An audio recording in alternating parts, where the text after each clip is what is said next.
اب میں اس سے زیادہ اس کی تفصیل میں نہیں جانا چاہ رہا.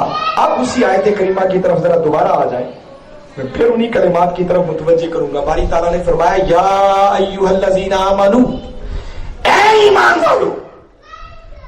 اب اگر ایمان کی بات سمجھ میں آ گئی تو اس کا ترجمہ اگر میں یوں کر دوں کہ باری تعالیٰ فرما یہ رہے ہیں اے میرے محبوب کی محبت, عشق اور ادب کا دم بھرنے والا.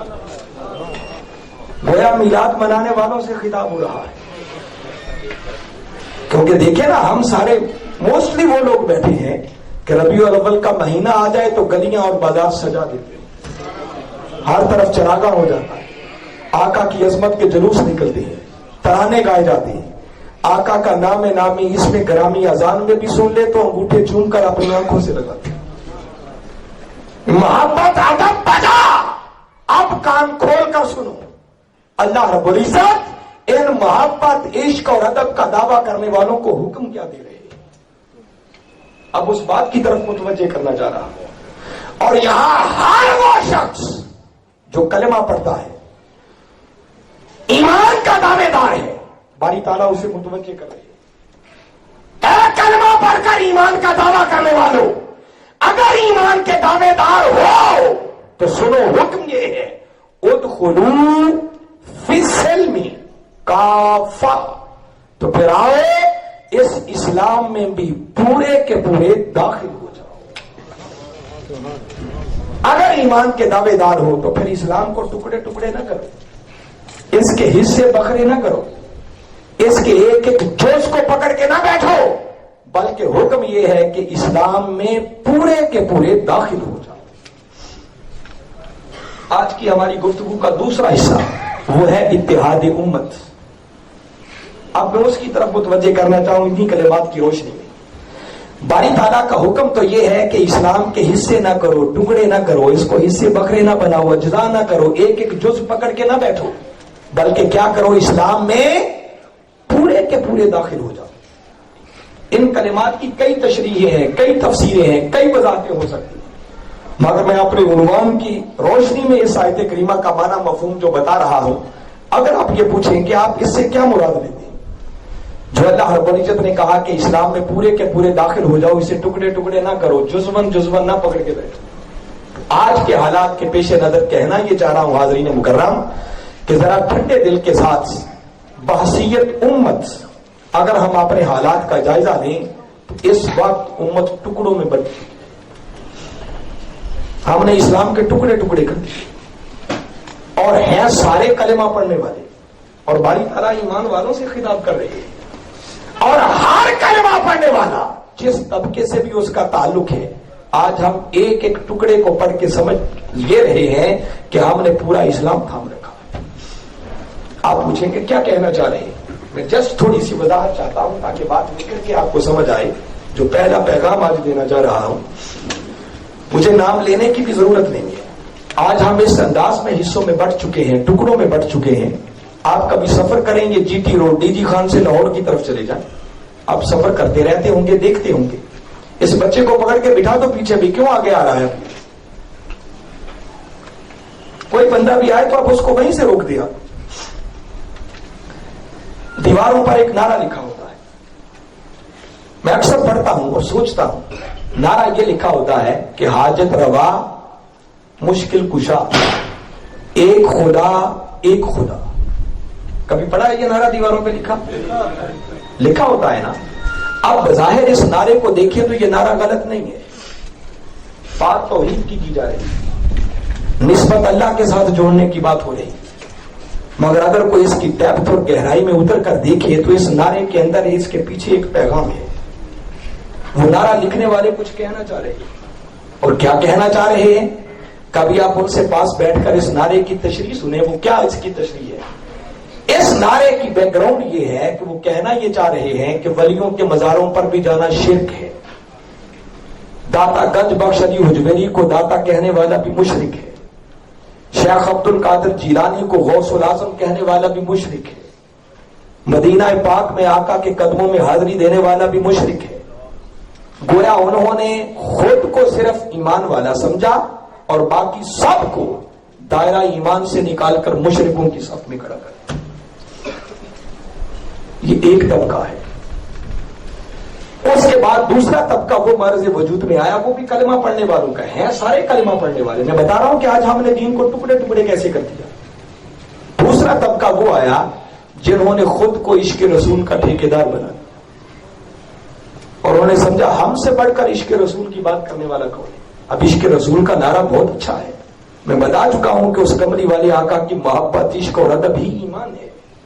اگر کملی والے آقا کی محبت نہ ہو، عشق نہ ہو، تو انسان دائرہ ایمان سے خارج ہو جاتا. نعرہ اچھا تھا مگر ظلم اس وقت ہوا کہ جب کچھ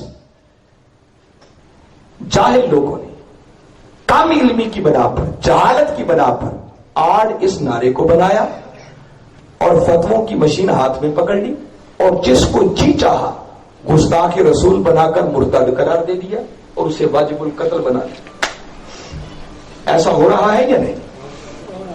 اس بات میں شک نہیں ہے کہ جس شخص نے میرے آقا کی بارگاہ کی بے ادبی کی، گستاخی کی، وہ مرتد ہو گیا. وہ تو میں بتا چکا ہوں قرآن کی روشنی. اس بات میں تو شک ہی نہیں، وہ مرتد ہو جائے گا، وہ واجب القتل ہے. اس پر آپ منہاج القرآن کا موقف جاننا چاہیں تو پروفیسر صاحب نے پوری کتاب لکھی. پاکستان کے اندر یہ جو توہین رسالت کا قانون بنا ہوا ہے کہ گستاخ رسول کی سزا سوائے موت کے اور کچھ نہیں ہے، یہ قانون بنوانے والا ہی ڈاکٹر محمد طاہر القادری ہے. مگر کیا اس قانون کے بنوانے کا مقصد یہ ہے کہ آنکھیں بند کر کے جس پر جی چاہے آپ مرتد کا فتویٰ لگائیں اور گستاخ رسول کہہ کے اس کو دائرہ ایمان سے خارج کر دیں؟ یہ کوئی خالہ جی کا وعدہ تو نہیں ہے. ایک بندے کو آپ مرتد کہنا چاہ رہے ہیں، ایک بندے کا دین سے خارج کرنے کا اعلان کرنے والی ہیں، اس کو واجب القتل قرار دینا چاہ رہے ہیں. تو کیا اسلام کوئی ایسا ہی دین ہے کہ اس نے یہ اختیار ہر لتھو پھتو کو دے دیا کہ جس کا جی چاہے جس پر مرضی فتویٰ لگائے اور اس کو اڑا کے رکھ دے؟ یہ تو دین کو تماشا بنانے والی بات ہوگی. یہ اتنا نازک مسئلہ ہے کہ جس طرح گستاخی کرنے والا واجب القتل ہے، اگر کسی نے گستاخی نہیں کی اور آپ نے ایسے ہی آنکھیں بند کر کے فتویٰ جڑ دیا بغیر تحقیق کے، تو ذرا اندازہ کرو کسی مومن کو کافر بنا دینا، پھر اس کو واجب القتل قرار دینا، پھر عملاً اس کے سر کو اڑا دینا. آپ اندازہ کریں اگر یہ ایسی پیچھے حقیقت نہ ہو تو یہ جرم کتنا بڑا ہوگا. میرے آقا کا فرمان ہے کہ اگر کسی نے ایک دوسرے کو کافر کہا اور جس کو کہا جا رہا ہے وہ کافر نہیں ہے تو وہ کفر کہنے والے کی طرف پلٹ آئے گا. یہ اتنا آسان معاملہ نہیں ہے کہ ہر کسی کے ہاتھ میں دے دیا جائے. مگر میں بتا رہا ہوں ایک درد ہے جو آپ کے سامنے رکھ رہا ہوں کہ آج ہم نے دین کو تماشا بنا رکھا. ہم نے خود کو عشق رسول کا ٹھیکیدار بنایا اور جس بار جی چاہا آنکھیں بند کر کے گستاخ رسول کا فتویٰ لگا کے اس کو دین سے خارج کر دیا. یہ امت کا دوسرا طبقہ ہے. پھر امت کا کلمہ پڑھنے والے لوگوں کا ہی ایک طبقہ، ایک گروہ وہ ہے کہ جنہوں نے خود کو سب سے زیادہ اہل بیت کا محب قرار دیا. انہوں نے کہا ہم سے بڑھ کر اہل بیت سے محبت کرنے والا کون ہے. اہل بیت کی محبت کو غلط شے نہیں ہے، بلکہ یہ جملہ بھی اپنے من کی تختیوں پر نوٹ کر لیں. ایمان ملتا بھی اہل بیت کی محبت کے سلے میں ہے اور ملا ہوا ایمان وہ بچتا بھی اہل بیت کی محبت کے صدقے سے. یہ ایک الگ پورا سبجیکٹ ہے جس کی ڈیٹیل میں جانے کا وقت نہیں ہے. نعرہ تو اچھا تھا کہ اہل بیت کی محبت ہونی چاہیے، کیونکہ اگر ایمان کملی والے آقا کی محبت کا نام ہے تو میرے آقا نے اہل بیت کے نفوس قدسیہ کا نام لے کر ایک ایک شخص کا ذکر کر دیا. سن لو، جس نے حسین سے محبت کی اس نے مجھ سے محبت کی، جس نے علی سے محبت کی اس نے مجھ سے محبت کی. کہیں چاروں ہستیوں کو اکٹھا بٹھا کر فرمایا من احب ہؤلاء فقد احبنی ومن احبنی فقد احب اللہ. فرمایا جس نے ان سے محبت کی اس نے مجھ سے محبت کی، جس نے مجھ سے محبت کی اس نے خدا سے محبت کی. اور اس کے برعکس فرمایا من ابغض ہؤلاء فقد ابغضنی. جس نے ان سے بغض رکھا اس نے مجھ سے بغض رکھا، جس نے مجھ سے بغض رکھا اس نے خدا سے بغض رکھا. اور فرمایا جس نے خدا سے بغض رکھا اللہ اسے جہنم کی آگ میں داخل کر دے گا. تو میں ڈیٹیلز میں نہیں جانا چاہ رہا. تو اہل بیت کی محبت کا نعرہ اچھا تھا، مگر ظلم اس وقت ہوا جب اہل بیت کی محبت کی آڑ میں صحابہ کرام کو گالیاں دی جاتی. آج ایسا ہو رہا ہے یا نہیں ہو رہا؟ میں بتا رہا ہوں کہ امت کیسے ٹکڑوں میں بٹ گئی ہے. ہم نے کس طرح ایک ایک جز کو پکڑ رکھا ہے اور سمجھتے ہیں ہم نے ہی اصل اسلام کو تھام رکھا ہے، جبکہ اللہ تعالیٰ کا حکم کیا ہے کہ دین کو ٹکڑے ٹکڑے نہ کرو، ادخلوا فی السلم کافہ، فرمایا اسلام میں پورے کے پورے داخل ہو جاؤ۔ یہ ایک تیسرا طبقہ ہے، بدقسمتی سے ہے سارے کلمہ پڑھنے والے، تو اللہ تعالیٰ انہیں کو تو خطاب کر رہا ہے۔ پھر چوتھا طبقہ وہ بارز وجود میں آیا کہ جس نے نعرہ صحابہ کرام کی تعظیم کا لگایا۔ یہ نعرہ بھی بڑا درست تھا، اور صحابہ کرام کی تعظیم ہمارے ایمان کا حصہ ہے۔ صحابہ کرام کی بیعت بھی کر کے کوئی شخص اپنے ایمان کو نہیں بچا سکتا ہے، ایمان مکمل ہی نہیں ہو سکتا، یہ حق بات ہے۔ دیکھیں نا، میں آپ کو سادہ سی بات بتا رہا ہوں، فقہاء نے اس پر باقاعدہ بحثیں کی ہیں۔ تاجدار کائنات صلی اللہ علیہ وسلم نے کدو شریف کو پسند فرمایا۔ اب اگر کوئی شخص جانتے بوجھتے ہوئے کہے کہ چونکہ آقا نے تو پسند کیا، اور وہ کہے کہ معاذ اللہ میں اس کو پسند نہیں کرتا، اس نے آقا کی پسند کو ٹھکرا دیا، تو کدو شریف کے بارے میں کہنے والا کہ میں اسے پسند نہیں کرتا، فقہاء نے لکھا ہے وہ اسی وقت کافر ہو جائے گا۔ آقا کی پسند کو ناپسند قرار دی۔ ارے آقا نے اتنا بھی اگر کسی شے کو پسند کر لیا تو اس کی بیعت بھی کرنے کی بھی اجازت نہیں۔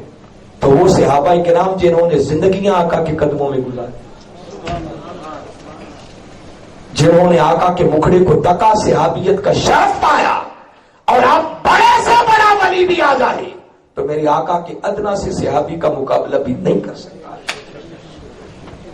صحابہ ہونا تو بڑی دور کی بات ہے، میرے آقا کا فرمان تو یہاں تک ہے، میرے آقا نے فرمایا کہ جس شخص نے اہل مدینہ کے ساتھ برائی کا ارادہ کیا، کوئی مدینہ میں رہنے والا ہو، اور یہ صرف اس دور کی بات نہیں، اب یہ قیامت تک جنرلائز ہے، کوئی شہر مدینہ کا رہنے والا ہو، اس کا عمل کردار اس کے ساتھ ہے۔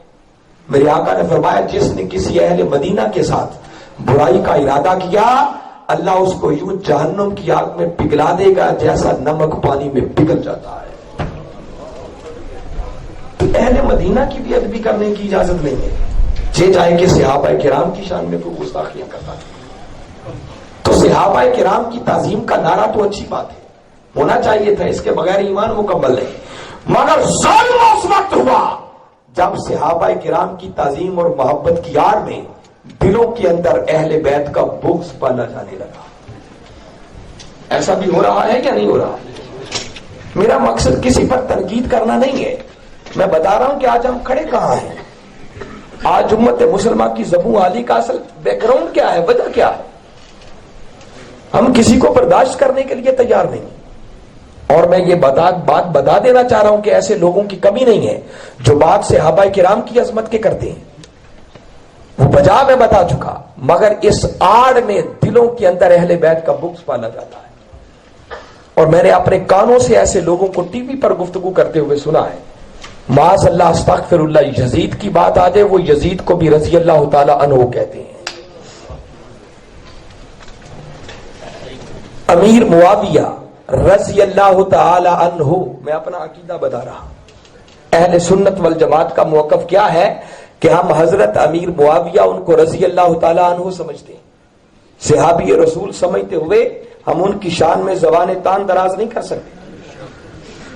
آپ جملہ عقائد کی کتابوں کو پڑھیں جو اہل سنت والجماعت کی ہے، باقاعدہ اس پر بحثیں ہیں، ابھی 2 دن قبل حضور شیخ الاسلام اس پہ روشنی ڈال رہے ہیں، اس میں یہ جملہ ملے گا کہ امیر معاویہ رضی اللہ تعالیٰ عنہ پر لعنت نہیں کی جا سکتی، ان کی شان میں کوئی برا بھلا جملہ نہیں کہا جا سکتا، وہ غلط جملہ اپنی زبان سے نہیں ان کی شان میں کہہ سکتے۔ مگر کچھ لوگ کیا کرتے ہیں، 10 محرم کا دن ہوتا ہے اور 10 محرم کے دن بھی امیر معاویہ رضی اللہ تعالیٰ عنہ کی شان میں خطاب کر رہے ہیں۔ اب میں ظلم بتا رہا ہوں کہ ظلم کہاں ہوتا ہے، منع تو یہ کیا گیا کہ ان پر لعنت نہیں کر سکتے، صحابی رسول ہیں، مگر اس کے ساتھ میں دوسرا موقف بھی بتا دوں، چونکہ انہوں نے مولا کائنات علی شیر خدا رضی اللہ تعالیٰ عنہ کے مقابلے میں الگ اپنی حکومت قائم کی، تو جب ان دونوں ہستیوں کا موازنہ آ جائے تو اہل سنت والجماعت کا موقف یہ ہے کہ اس وقت امام برحق اور خلیفہ مولا کائنات علی شیر خدا ہے. وہ ان کی اجتہادی غلطی. جب ادھر کمپیریزن آئے گا تو موقف یہ ہے. اب میں اگلی بات بتا رہا ہوں. ظلم کیا ہوتا ہے کہ 10 محرم کا دن شہادت حسین کی رات ہے اور اس دن کوئی امیر معاویہ کے فضائل بیان کرنا شروع کر دی تو وہ در حقیقت ان کے فضائل بیان نہیں کرنا چاہ رہا, وہ دل کے اندر جو اہل بیت کا بغض ہے اس کی بڑاس نکالنا چاہ رہا ہے. میری بات پلے پڑ رہی ہے؟ اب جو شخص یزید کو بھی رضی اللہ تعالیٰ عنہ کہیں, بات تو وہ صحابی ہونے کی کر دی مگر دلوں میں اہل بیت کا بغض ہے. ہم نے یوں دین کو ٹکڑے ٹکڑے بنا دیا.